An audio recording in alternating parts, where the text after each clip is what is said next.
Alright folks, I'm back, and as you saw in that last video, I had to make a cut across the tops of these ribs right here and rebond them.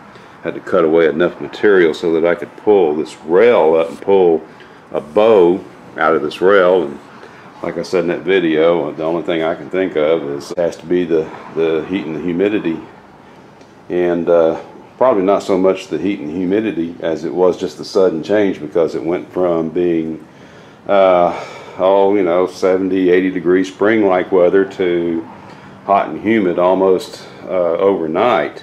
It was just a sudden change in the weather, and I had to do the same thing over here on this side. And like I said, like I explained in that previous video, I laid straight edges across the tops of these caps right here to make sure they were nice and flat, and they were before I turned the boat over. And I'm also reasonably sure that the boat's not sagging because of the way I have it supported. I have it supported here at the front bulkhead and at the transom back here at the stern.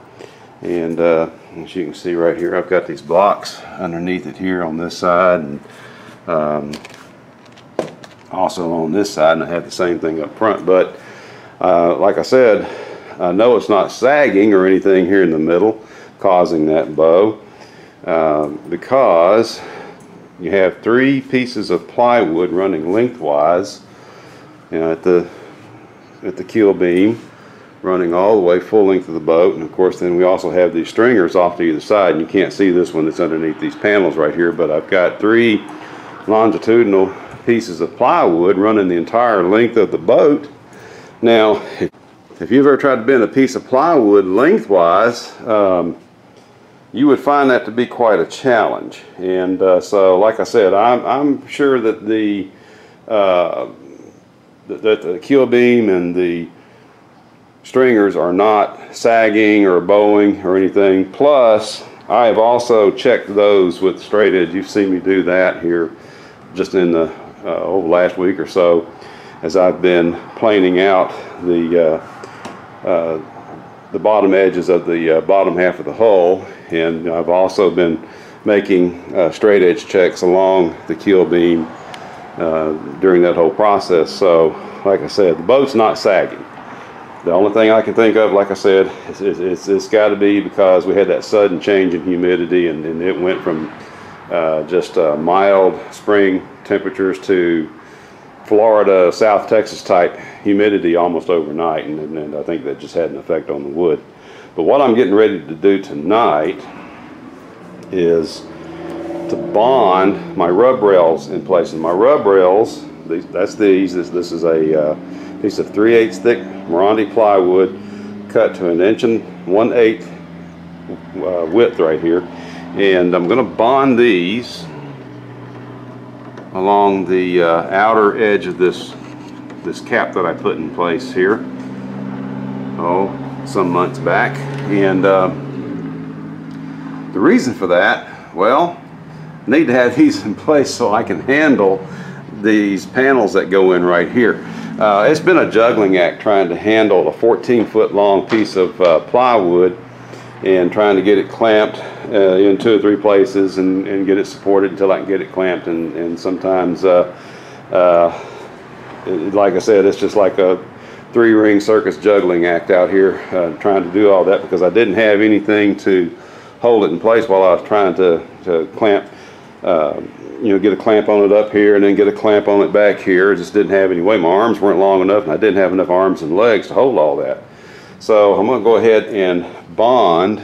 Like I said, I'm going to bond my outer rub rail in place, and that will just give me a little lip, a little channel to set that top panel in when I'm trying to get everything clamped and trying to get it all situated, so I can see exactly where and how high it has to go in relation to this bottom panel, and of course also in relationship to the bow right here. So I'm going to get that done. I'm not going to record myself doing that. I mean, you've seen me mix up that epoxy now at least a half dozen times, so I'll just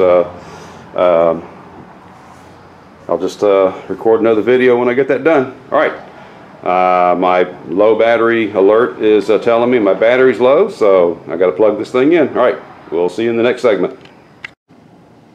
Okay, and just like that, the rub rail is on. I don't think it's going to move or slide or fall off, but I don't know. What do you think?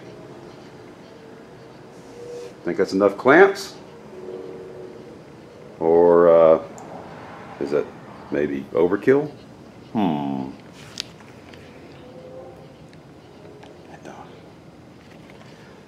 One thing's for certain, we'll find out in the morning after the epoxy dries. All right, folks, see you in the morning. And just like that, the rub rail's in place. And that's going to get either an aluminum or a vinyl rub rail attached to it here when the boat is getting closer to the completion stage. But that's also going to give me a little channel, a little lip right here to help hold this panel in place when I set it in place to test it and you know, do the test fit and everything. And it's just a whole lot easier, you know, looky here, one hand rather than that one arm 3-ring juggling act I was doing, trying to hold it and clamp it on both ends at the same time. I'm doing this with one hand. I'm just going to slide that down in there. Voila, just like that. And now I can work with that.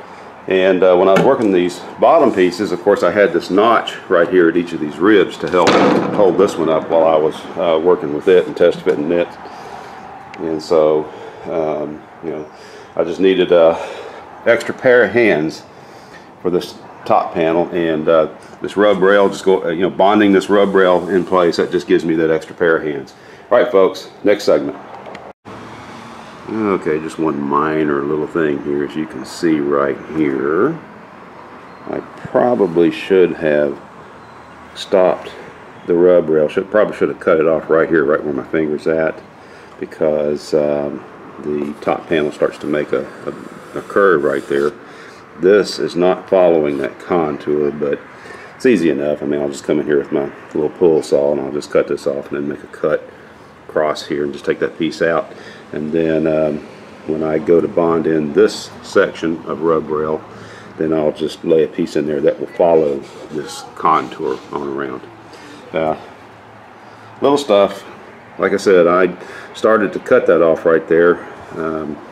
Remember what they tell you whenever you're taking a test in college or in school, in high school, first answer is always the right answer. And yeah, I should have cut that off right away. All right, lesson learned. Okay, both of these rub rails are on. I've got this one on over here on the other side. And this is what I was talking about. I don't even have any clamps on that one. And like I said, it just gives me an extra pair of hands so I can get this panel in place when I'm doing all my fit work and doing all the test fits. And I don't have to do a juggling act to try to keep this panel from crashing to the floor. I just set it up inside that rub rail.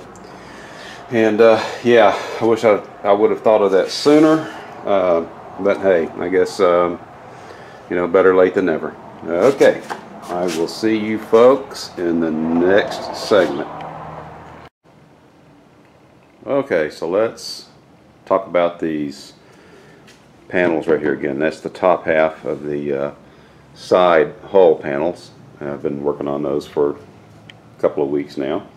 And well, basically that's ready to bond in. And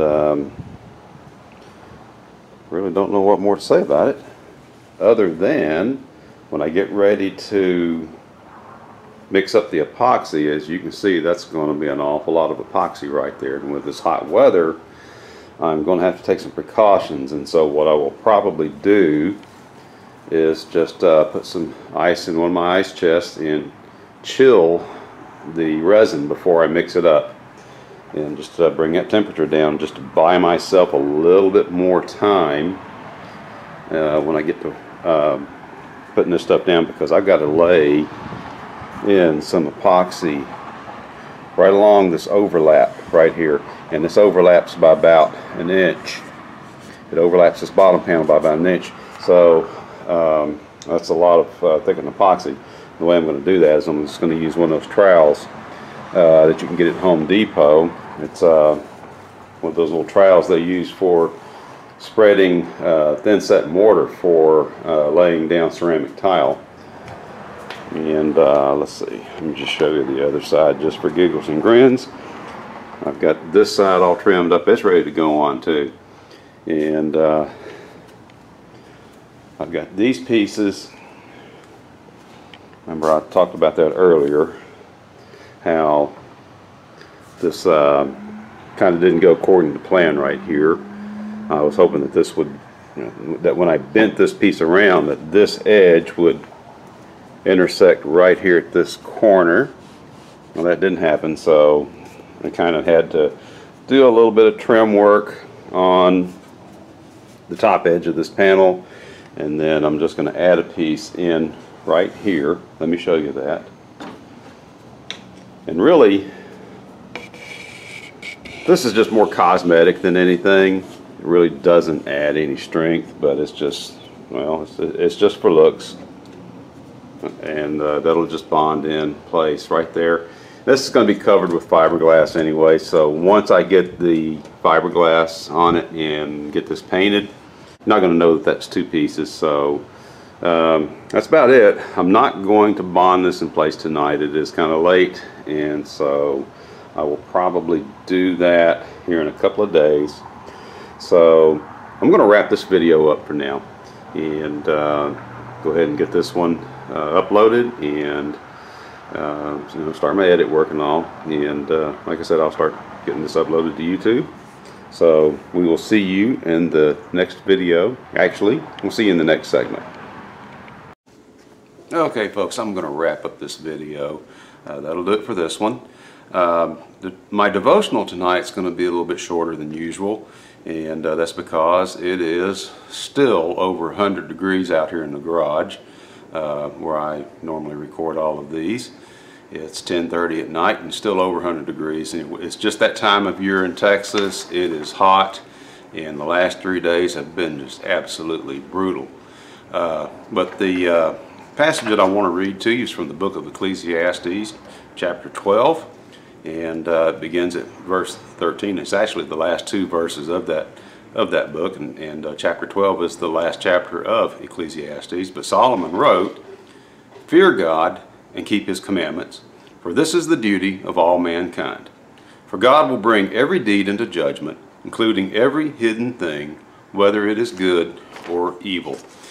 And so Solomon tried to find fulfillment and happiness in just about anything and everything that you can imagine other than God. He sought fulfillment through material possessions, through drinking and drunkenness and partying and physical pleasure, and like I said, he tried to find fulfillment in just about anything and everything that you could possibly dream of. And there towards the end of his life, he came to the conclusion that true happiness and true fulfillment can only be found in God. And that's where he wrote there in verse 13, he said, "Fear God and keep his commandments."